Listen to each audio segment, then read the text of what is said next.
कष्ट हरा, रोग हरा, हर हर महादेव।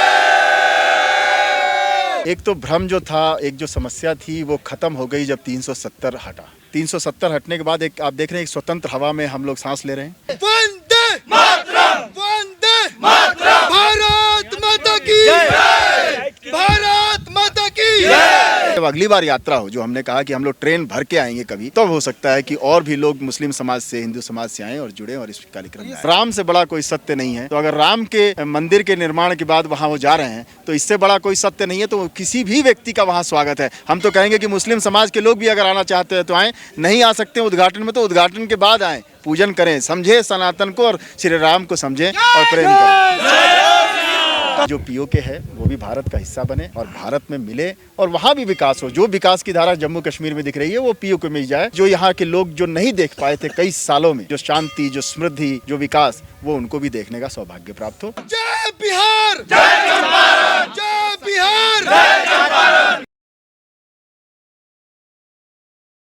नमस्कार, मैं आयुष शर्मा और आप देख रहे हैं ओ न्यूज़ हिंदी। आज हम श्रीनगर के शंकराचार्य मंदिर में मौजूद हैं। ये वही शंकराचार्य मंदिर है जो हज़ारों साल पुराना है और आज से महज कुछ साल पहले की ही बात है जब यहाँ पर लोगों को आने में डर लगता था। जी हाँ, यहाँ के लोकल ही नहीं, जो टूरिस्ट भी थे वो भी मंदिर के आसपास आने से भी डरते थे, कतराते थे। पर पिछले 2-3 सालों में जो स्थिति बदली है, जो ज़मीनी सच्चाई जिसमें बदलाव आया है, वो दिखाने के लिए आज ओ न्यूज़ की टीम यहाँ पर मौजूद है। कुछ लोग आज हमारे साथ मौजूद है जो बिहार से आज यहाँ पर आए हैं। आपको बता दें कि वो जो डर था, वो जो लोगों के मन में खौफ था, वो किस प्रकार से खत्म हो रहा है। जो लोगों के मन में एक विचार था मंदिर आने को लेकर, यहाँ पर जो आतंकवादियों ने, जो आतताइयों ने जो डर बनाया हुआ था लोगों के मन में, वो किस प्रकार से बदल रहा है, उन लोगों के साथ जुड़ते हैं और जानते हैं। दुख हरा, दरिद्र हरा, कष्ट हरा, रोग हरा, हर हर महादेव।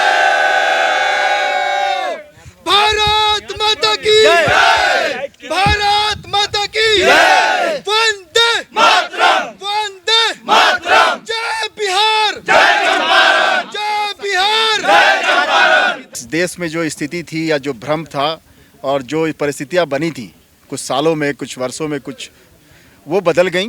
370 हटने के बाद एक आप देख रहे हैं एक स्वतंत्र हवा में हम लोग सांस ले रहे हैं और अखंड भारत का हिस्सा है कश्मीर। उसमें हम उद्घोष कर रहे हैं वंदे मातरम का, उसमें उद्घोष कर रहे हैं हर हर महादेव का, हम उसमें उद्घोष कर रहे हैं सनातन का। ये बहुत अच्छी बात है और ये एक अच्छा संदेश गया है पूरी दुनिया में, सिर्फ भारत में नहीं, पूरी दुनिया में एक संदेश गया है कि जब आप चीज़ों का विकास करेंगे, आप चीज़ों को नॉर्मलाइज करेंगे, तो चीज़ें अपने आप सही जगह पे आ जाएंगी और स्वतः सब कुछ सरल हो जाएगा जो जटिल। एक तो भ्रम जो था, एक जो समस्या थी वो खत्म हो गई जब 370 हटा और इसके लिए नेतृत्व को, राष्ट्रीय नेतृत्व को हम लोग को बहुत बहुत आभार होना चाहिए और ईश्वर महादेव की कृपा है कि ये चीज़ संभव हो पाया।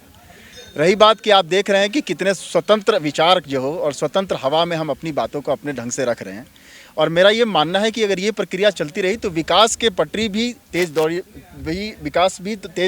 गति से होगी और हम सब इस विकास का हिस्सा बनेंगे। आप विकास के हिस्से की बात जरूर कर रहे हैं, लेकिन जो भगवा वस्त्र आपने धारण किए हैं, तमाम देश में ऐसे पॉलिटिशियन जो सवाल उठा रहे हैं, कीड़े मकोड़े और डेंगू से तुलना सनातन की कर रहे हैं, आपको भले ही गर्व महसूस हो रहा है, लेकिन उनकी टिप्पणियों से क्या वाकई पीड़ा होती है? नहीं, देखिए, मुझे किसी मूर्ख व्यक्ति की किसी मूर्ख टिप्पणी से या निकृष्ट टिप्पणी से कोई पीड़ा नहीं होती है, इसलिए क्योंकि एक कहावत है गांव में कि बंदर क्या जाने आदि का स्वाद। तो जिसको सनातन का ज्ञान नहीं है वो सनातन के प्रति जरूर कुछ ना कुछ बोलेंगे। आप ये देखिए, अगर ये भगवा है और भगवा से आपको इतना परहेज है तो सूर्य का रंग जो है वो भी भगवा है, तो आप ऐसा तो है नहीं कि सूर्य का आप उसके ऊपर पर्दा डाल देंगे। तो ये सनातन है, ये आदि अनंत है, ये शिव है, इनकी उत्पत्ति का ये जगह है, ये केंद्र रहा है। तो ये लोगों के मानने नहीं मानने से और विदेश में बैठ के भारत के विषय में आकलन करने और सनातन के विषय में आकलन करने और कुछ भारत में भी कुछ जो राजनीति लोग हैं जो राजनीतिक लाभ के लिए सनातन को बांटने की बात करते हैं और सनातन के ऊपर टीका टिप्पणी करते हैं, उनको भी देख के हम लोगों को उनको दया का पात्र मानना चाहिए, उनके ऊपर क्रोध नहीं करना चाहिए और उनको ये मानना चाहिए कि ईश्वर महादेव उनको सद्बुद्धि दें कि आने वाले समय में उनको भी सनातन का आभास हो, सनातन की पराकाष्ठा का ज्ञान हो और सनातन के सम्मान को वो भी करना सीखें। राकेश जी, 1992 में जो तस्वीर कश्मीर से निकली और पूरे भारत के लोगों ने देखा कि कश्मीर से हिंदुओं को किस तरीके से भगाया गया, पलायन कराया गया, आज आपको लगता है वो तस्वीर बदलती दिखाई दे रही है और एक नया कश्मीर में यहाँ पर जिस तरीके से महादेव के नारे गूंज रहे हैं, नई तस्वीर दिखाई देगी? बिल्कुल, मुझे पूरा विश्वास है कि ये तस्वीर सिर्फ तस्वीर ही नहीं रहेगी, जो सनातन है उसका तो प्रचार प्रसार होगा ही, जो राष्ट्र के अंदर जो भ्रम था, जो समस्याएं थी, उसका भी कहीं ना कहीं निदान होगा।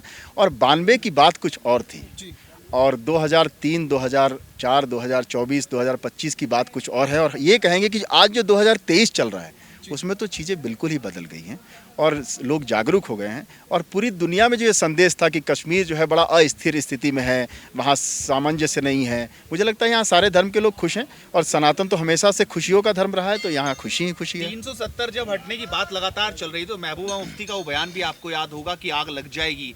आपको लगता है कि अब जवाब मिल चुका है और अब उस वक्त बात लगातार जो है जो पीओके है उसकी बात हो रही थी, क्या वक्त पीओके का आ गया है कि इसी तरीके से भगवा और तिरंगा अब सीधा पीओके में लहरे, क्योंकि योगी आदित्यनाथ भी यही बात कर रहे हैं। देखिए, पहली बात कि किसी पॉलिटिशियन ने क्या सोचा और क्या बोला इस पे मैं टिप्पणी इसलिए नहीं करता कि मैं राजनीति से मेरा कोई अभी तक लगाव है नहीं, और राजनीति में बोले गए वक्तव्य कहीं ना कहीं राजनीति से प्रेरित होते हैं और राजनीतिक लाभ के लिए होते हैं। इसलिए जिस भी मैं तो नाम भी नहीं लेना चाहूँगा, उस व्यक्ति के बारे में आपने उस महिला के बारे में बोला तो मैं उस पर टिप्पणी नहीं दूंगा। रही बात पीओके की, तो हम चाहेंगे कि जो पीओके है वो भी भारत का हिस्सा बने और भारत में मिले और वहाँ भी विकास हो। जो विकास की धारा जम्मू कश्मीर में दिख रही है वो पीओके में ही जाए।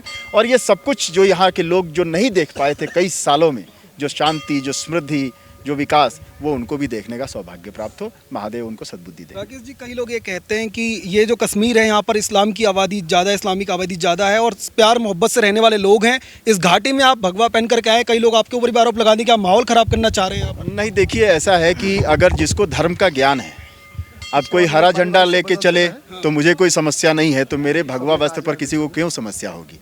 और अगर कोई टीका टिप्पणी करता है तो यह उनका व्यक्तिगत मामला हो सकता है, व्यक्तिगत विचार हो सकता है। हम तो यात्रा ही सद्भावना के लिए लेके चले हैं, तो हम कहाँ से माहौल बिगाड़ेंगे। पर यह सद्भावना की तस्वीर में कहीं भी वो नहीं दिखाई दे रहा जो अल्पसंख्यक मोर्चा से लोग दिखाए जाते हैं। कहीं कहा जाता है कि मुस्लिमों को, हिंदू को साथ में लेकर यात्रा हो सकती थी, पर आप सिर्फ हिंदुओं को लेकर आए। नहीं, देखिए, मैं एक दो तो आए हैं, लेकिन कहने का मतलब ये है कि सबसे पहले इस यात्रा में शामिल होने के लिए आपके अंदर सद्भावना का भाव भी होना चाहिए। तो सद्भावना का भाव अगर नहीं है तो ये लोग इस यात्रा में शामिल नहीं हुए। कई लोगों को चंपारण से लगा कि ये मिथ है, ये कहीं ना कहीं एक बहकावा है, मैं ऐसे ही घोषणा कर दिया है मैंने और मैं जाऊंगा नहीं।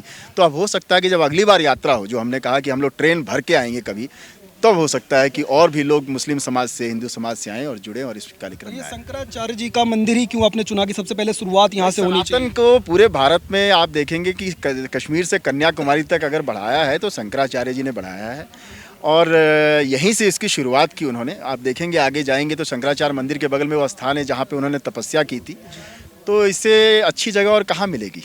शंकराचार्य जी का ने जो स्वप्न देखा था कि जिस तरीके से सनातन को कुछ लोग उस समय भी मिटाने की कोशिश कर रहे थे, लेकिन उन्होंने एक नई जान फूंकने का काम किया, वो आपको लगता है अब कहीं ना कहीं साकार होता दिख रहा है? नई सरकार की नई पॉलिसीज भी उस हिसाब से बन रही हैं, राम मंदिर देश में बन रहा है। बिल्कुल, देखिए, राम मंदिर तो मैं बड़ा सौभाग्यशाली हूँ कि मैं उसमें, हम लोग उसका योगदान भी है और उसका हिस्सा भी हैं। और बहुत जल्द मैं आपको राम मंदिर में 11 तारीख को दिखूंगा भी।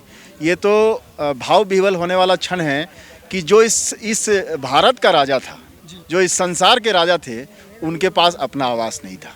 तो धन्यवाद है इस सरकार को कि जिन्होंने राम मंदिर का निर्माण कराया तमाम समस्याओं के बावजूद। और अब मुझे लगता है कि एक बड़ा ही विश्व स्तर पर एक बड़ा संदेश जाएगा और हम लोग आशा करते हैं कि सनातन, श्री राम और महादेव का उद्घोष पूरे विश्व में फैलेगा। नहीं, देखिए, मुझे नहीं लगता है कि ये विषय ऐसा है कि जिस पे सवाल करना चाहिए किसी खास वर्ग को, क्योंकि हर व्यक्ति की अपनी आस्था है और अपना धर्म के प्रति अपना सम्मान है। रही बात हमारे जो प्रधानमंत्री हैं माननीय श्री नरेंद्र मोदी जी, तो वो भी सनातन को मानते हैं, वो देश के प्रधानमंत्री हैं, अच्छी बात है, लेकिन देश के साथ साथ उनकी अपना व्यक्तिगत जीवन भी है।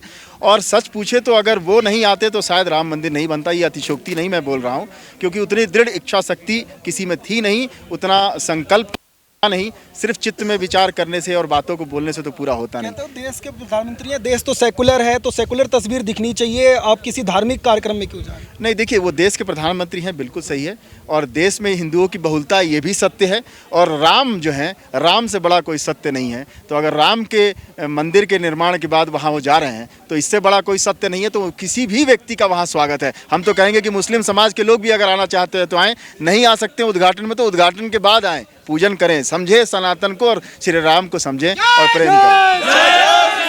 कश्मीर के लोगों को भी इनविटेशन देंगे क्या? कश्मीर के लोग भी राम मंदिर में आए? मैं तो कहता हूँ भारत का अभिन्न अंग है कश्मीर। तो जब हम चंपारण से कश्मीर आ सकते हैं तो मैं तो न्योता देने आया हूँ कि कश्मीर के लोग आइए हमारे चंपारण, जहाँ से गांधी जी ने सत्याग्रह की शुरुआत की, हमारा कर्म जो उनकी कर्म भूमि थी, जो सत्याग्रह की भूमि है, हम चाहते हैं आप वहाँ आएँ। और जिस तरह से हमने सद्भावना की बात की, हमने अपने लोगों को कश्मीर दिखाया, आप हमारे चंपारण आइए, हमारे भारत आइए, हमारे बिहार आइए और देखिए पूरे भारत का भ्रमण करें कश्मीर के लोग और समझे कि सनातन में कितनी शक्ति है। सवाल सिर्फ कि गजवाए हिंद का सपना कई लोग अभी भी पाले हुए और कहते हैं 2047 तक ये गजवाए हिंद बन जाएगा, पर आज जब कश्मीर में हमने ऐसी तस्वीर देखी तो आपको लगता है कि कभी भी गजवाए हिंद का सपना साकार हो सकता है? नहीं, देखिए अब क्या है ना, दुष्ट आदमी जो होता है, जिसकी प्रवृत्ति दुष्ट होती है, वो तरह तरह के सपना देखता है। तो अब हर सपना पूरा हो जाए ये तो ईश्वर के हाथ में है कि क्या पूरा होगा क्या पूरा नहीं होगा। लेकिन कोई भी सपना जो समाज को बांटता हो, जो देश को बांटता हो, जो खून खराबा करता हो, वो सपना कभी पूरा नहीं होता है। वो कहते हैं हमारा मजहब तो शांति का मजहब। देखिए टिप्पणी तो मैं देना नहीं चाहूँगा, लेकिन क्या है कि जो शांति का मजहब है, अगर वो कहते हैं तो बहुत खुशी की बात है, फिर उनको शांति के पथ पे चलना चाहिए। लेकिन हमारे विषय में तो एक बात मैं आपको स्पष्ट बता दूं कि सनातन और एक तो सत्य का धर्म है, शांति का धर्म है और सौहार्द का धर्म है। तो उन लोगों से हमने बात की जो आज यहाँ पर मौजूद थे। बिहार से एक बहुत बड़ा ग्रुप यहाँ पर आया हुआ था। तो जो लोगों के मन में एक डर जो पनपा हुआ था आतंकवाद को लेकर, जो इस्लामिक कट्टर आतंकवाद यहाँ पर फैल रहा था, जिसको लेकर लोगों के मन में एक खौफ बन गया था, वो अब पूरी तरीके से खत्म हो गया है। धारा 370 को हटे हुए कई साल हो चुके हैं और ये कई सालों का जो समय लगा है, ये अपने आप में एक अचीवमेंट है कि किस प्रकार से जो लोग हैं अब बेखौफ होकर, निडर होकर यहाँ पर आ सकते हैं। जो पहले लोगों के मन में अपनी जान को लेकर एक डर था कि कहीं जान न चली जाए, कहीं आतंकवादी हमला ना हो जाए, कहीं कोई गोली ना चला दे, कहीं कोई बम से हमला ना कर दे, वो जो डर है वो खत्म हो गया है। वो नारे आपने देखे, हर हर महादेव का उद्घोष यहाँ पर किया गया। इस पूरे मुद्दे पर आप लोगों के क्या विचार है, ये आप हमें कमेंट बॉक्स के माध्यम से जरूर बताएं। वीडियो जर्नलिस्ट प्रसन्नजीत झा के साथ मैं आयुष शर्मा, श्रीनगर जम्मू कश्मीर से, ओ न्यूज़ हिंदी।